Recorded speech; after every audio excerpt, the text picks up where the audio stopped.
Hi there everybody, this is Steve Carson with Penn Fishing Tackle here at the docks where the searcher ordinarily be in San Diego, but the searcher's already out catching fish, looking for more fish for you. You are going to be right here just before you board the searcher, so be ready for that. This is going to be the spot you'll be.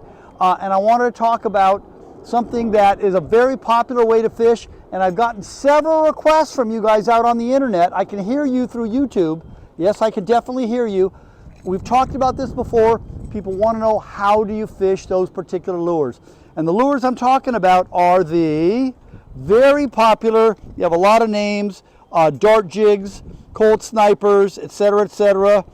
They come in sizes from about 80 grams to, that one's only 50 grams, 80 grams, 100 grams, maybe 125 grams at the most. These are daytime rigs for finesse, for fish that are feeding on small bait and don't want to bite the big, crazy looking lures that you may want to be able to use at night. So, and you have to be able to cast these really to fish them effectively. So some people wanted a demonstration of that, but first I want to show you the type of rig that you want to have.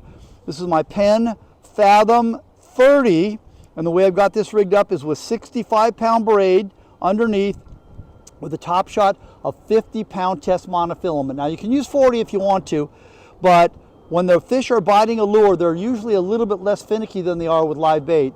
So with live bait, you might only be able to get a bite with 40-pound test. With the lures, you can quite frequently get a bite with 50, plus you might hook a big one. And one thing that I should have mentioned before is that a lot of times these lures come with hooks that are not intended for tuna. Now this is a very good lure here, but you can see that the hook is definitely not very large and not very thick, not very strong. So I changed those to the Owner ST66 type hooks. Sometimes I even put a ring on the front and make them tuna ready. You can see that one has definitely caught the attention of quite a few tuna. And this is the perfect rig for everything from the little 20-pounders to 50-pounders. Once they're above 50 pounds, although as big as 100 will sometimes bite these, if they're over 50 pounds, in addition to the 50-pound test here, I've got, and I don't know if the camera can pick this up, with a 4-turn surgeon's knot, I've got about 3 or 4 feet of 80-pound test fluorocarbon. That will prevent sometimes the tuna from biting through your line and taking your lure away from you. It doesn't always work, but it improves the odds, and you'll get just as many bites with the 80-pound fluorocarbon as you will with the 50-pound monofilament. Now the motion here is, or the fishing style I should say, can be pretty specific. There's 2 different ways to do it. You can set up on the windy side of the boat, which, in fact today, the wind is blowing this way, and you just walk up, and usually you want to do this on the bow. Just literally walk over to the side of the boat, put it into free spool, let it sink. And as the wind blows the boat away, your line is going to kind of go that way, but you want it still going as straight down as you can, and you will get a lot of bites as the lure is sinking. A lot. And remember that when you're fishing for tuna, there's no bottom. So if your lure stops, you didn't hit the bottom. A tuna grabbed it, and you have just a few seconds, because these don't taste very good. You have just a few seconds to put the reel into gear and crank hard. Don't set the hook like a TV fisherman. Okay, just crank hard as fast as you can to come tight to the fish.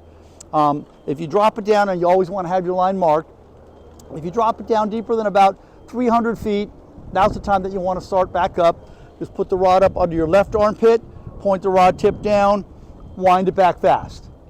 And you don't have to wind it all the way to the surface if you don't want to. You can wind it up to about, maybe 50 feet down, so you can save yourself a little bit of energy, and then drop it back down. Once the boat has really drifted quite a ways, you're going to need to wind back in and drop it so that it's kind of going as straight down as possible. Now, a really great way to fish is going to be fishing off the bow. So you go up to the bow of the searcher, and we're going to pretend, for argument's sake, because that's not what's happening, is that the wind is blowing from this direction, and it's blowing the boat in that direction. So you are going to cast off the bow. You don't have to have a world record cast. Just make it a nice healthy cast. at an angle off the bow in the direction that the boat is drifting. Then you just let the lure sink. While the lure is sinking, you're going to be in free spool. You're going to get a lot, probably 40% of all your bites are going to come as the lure is sinking. So be paying attention. And then if you've done it right, just about the time you're crossing over the anchor stanchion of the searcher, the lure is going to be straight down, and it's going to be around 250 to maybe 300 feet down. Put it in gear, wind it back as fast as you can, only about halfway to the boat. If you don't get a bite, drop it back into free spool. I apologize, I'm going to turn my back on the camera just for a second.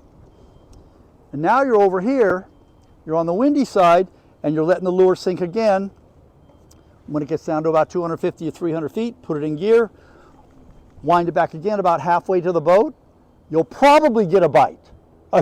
I've seen this happen enough. That's where you're going to get a bite. But if you don't, you probably got one more shot. Drop it back into free spool, let it sink again. Now it's kind of going to be going out that way. And at about the 250 foot, 300 foot level, put it in gear, wind it back all the way to the boat, start the process over. That is on a day when the fish are around the boat and they're not biting super good, that is one of the most effective ways to catch bluefin tuna and yellowfin tuna when they're around later in the year. So we will see you out on the searcher catching bluefin and yellowfin and more.